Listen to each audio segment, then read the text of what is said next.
Ah, hindi. Akala ko bukas na siya. Kasi, yun. Pagkapako sa kanya, maluwag lang yung tape. Pero, secured. Ayan. Kinakabahan ako. Ito na siya. This is a pansit.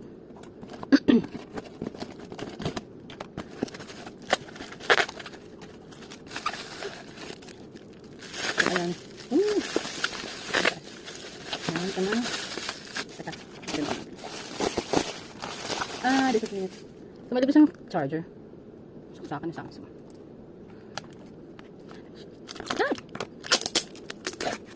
Properly sealed. Lahat sealed.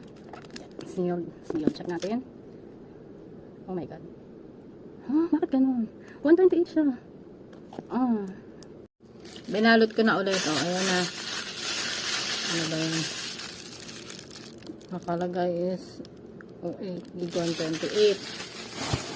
Order namin ay ito.